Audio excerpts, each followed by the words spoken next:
Welcome. Today we're diving into the concept of researcher positionality, a crucial aspect for anyone embarking on qualitative research, especially in the social sciences. If you're a new postgraduate or doctoral student, you've likely heard supervisors mention the importance of understanding your own positionality. But what does that really mean, and why does it matter?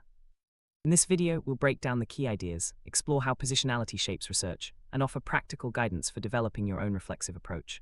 Let's start by understanding what positionality is and why it's foundational for ethical, rigorous research.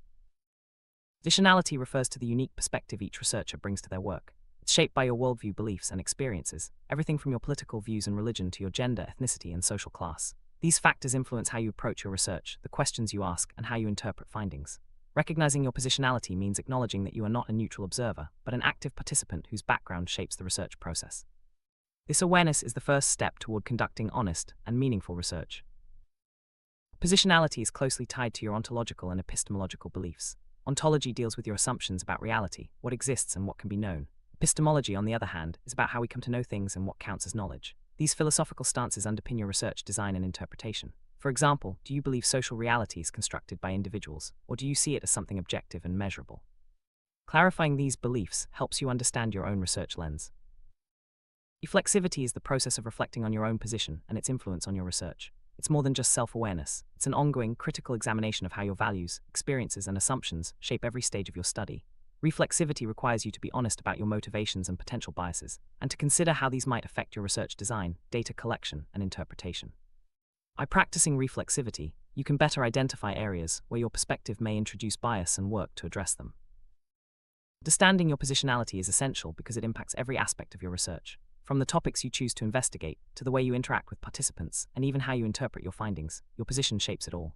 Recognizing this influence helps you conduct more ethical and transparent research. It also allows readers to better judge the validity and trustworthiness of your work, as they can see how your background may have shaped your conclusions.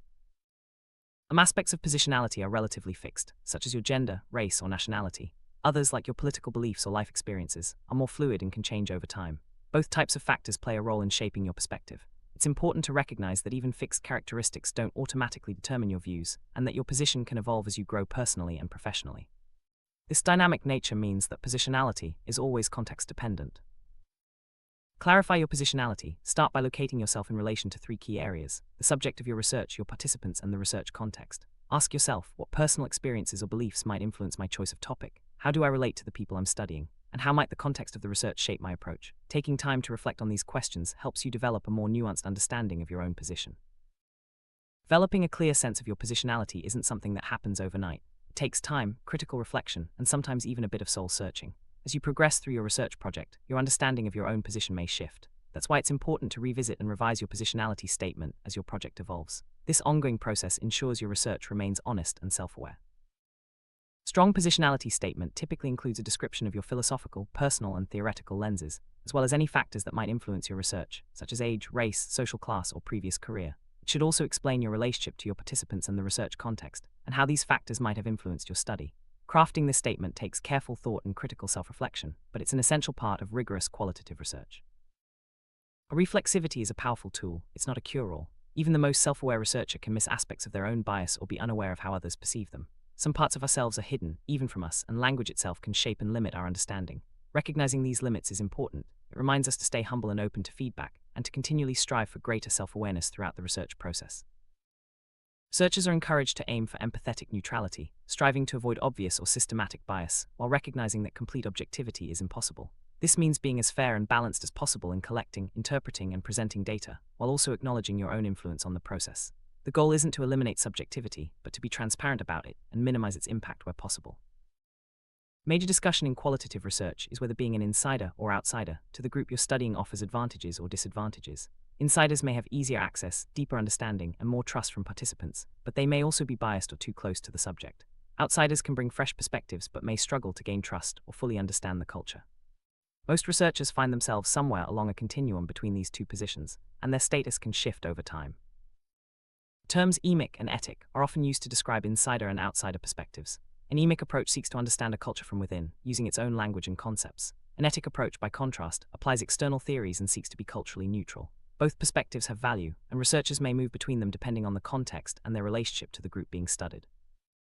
Each position, insider or outsider, comes with its own set of strengths and challenges. Insiders may gain richer data and more authentic insights, but risk overlooking important details due to familiarity. Outsiders may notice things insiders take for granted, but can misinterpret cultural cues. The key is to recognize where you stand, be honest about your limitations, and use reflexivity to balance the strengths and weaknesses of your position. Rather than seeing insider and outsider as a strict binary, many researchers view positionality as a continuum. You may be an insider in some respects and an outsider in others, and your position can shift depending on the context, participants, and topic. Embracing this complexity allows for a more nuanced and flexible approach to research, and encourages ongoing reflexivity throughout your project. Experienced researchers sometimes consciously adjust how they present themselves to participants, depending on the context. For example, using a formal title in one setting to convey authority, or downplaying status in another to build rapport. This strategic presentation can influence how participants perceive the researcher, and in turn, how open or candid they are during the research process. Being aware of these dynamics is part of reflexive practice. Positionality is not static. As you spend more time with your research participants, their perception of you and your own self-perception may change. For instance, you might start as an outsider but gradually become more accepted as an insider. This shift can affect the data you collect and your interpretation of it. Regularly reflecting on these changes helps maintain transparency and rigor in your research. It's common for researchers to occupy multiple positions at once. For example, you might be an insider by gender but an outsider by nationality. These overlapping identities can influence your access, relationships, and interpretations in complex ways. Recognizing and articulating these multiple positionalities is a key part of reflexive research practice.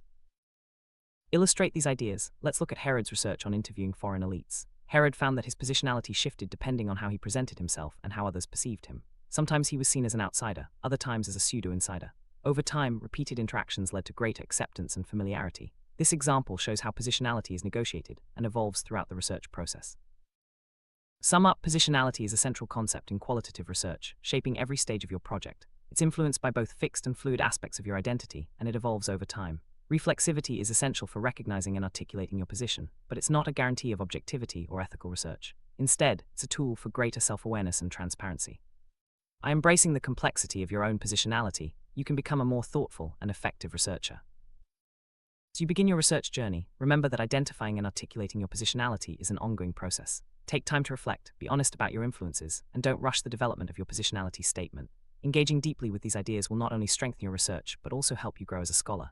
Stay open to learning and let your reflexive practice guide you toward more ethical and impactful research.